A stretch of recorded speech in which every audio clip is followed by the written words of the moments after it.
పూరా local. Welcome to పూరా local. సాధారణంగా మహిళలు ఎంతో ఇష్టంగా కొనుక్కునే వస్తువులు హ్యాండ్ బ్యాగ్ ఒకటి. కొంతమంది వందలు ఖర్చు పెట్టి దీన్ని కొంటారు, ఇంకొంతమంది వేలు ఖర్చు పెట్టి కొనుక్కుంటారు, ఇంకా డబ్బులు ఎక్కువ ఉంటే లక్షలు పోసి మరీ కొంటారు. ఇక్కడి వరకు అందరికీ తెలిసిన వ్యవహారమే, కానీ ఒక్క హ్యాండ్ బ్యాగ్ కోట్లలో ధర పలుకుతుంది. ఈ బ్యాగ్ ధర చూసి హ్యాండ్ బ్యాగ్ లవర్స్ నోటి మీద వేలేసుకుంటున్నారు. బ్రిటన్ కు చెందిన దివంగత నటి గాయని జానీ బర్కిన్ కోసం ఫ్రాన్స్ లగ్జరీ బ్రాండ్ హార్మిస్ గతంలో అరుదైన బ్యాగ్ ను తయారు చేసింది.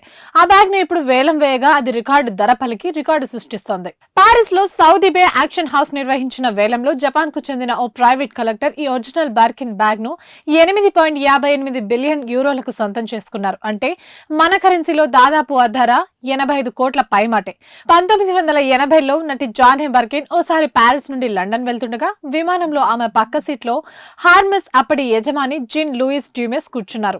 ఆయనతో మాట్లాడిన ఆమె ఓ బిడ్డకు తల్లిగా తనకు కావాల్సిన రీతిలో మంచి బ్యాగ్ దొరకడం లేదని చెప్పారు. అనంతరం 1984లో హార్మెస్ సంస్థ చిన్నపిల్లలను వెంట తీసుకెళ్లే తల్లుల అవసరాలకు ఉపయోగపడే విధంగా ఓ ప్రత్యేకమైన బ్యాగ్ ను రూపొందించింది. ఆ బ్యాగ్ ను నటికి అందించింది. ఆ బ్రాండ్ కు బర్కిన్ అని పేరు కూడా పెట్టింది. తొలి రోజుల్లో ఆ బ్యాగ్ ను నటి బర్కిన్ తరచూ వెంట తీసుకెళ్లేవారు. దానిపై JB అనే అక్షరాలతో ప్రత్యేకంగా రూపొందించారు. ఇక లోపల లోహంతో చేసిన రింగులు, భుజం నుండి జారిపోకుండా ఉండేలా స్ట్రాప్, నెయిల్ క్లిప్పర్ వంటివి ఉంచారు. కొన్నేళ్ల పాటు ఆ బ్యాగ్ ను వినియోగించిన నటి ఆ తర్వాత హార్మిస్ కు ఇచ్చేశారు.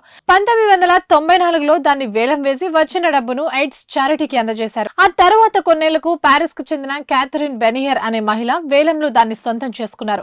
25 ఏళ్ల తర్వాత మళ్లీ ఇప్పుడు సౌదీ సంస్థ ఆ బ్యాగ్ కు వేలం నిర్వహించింది.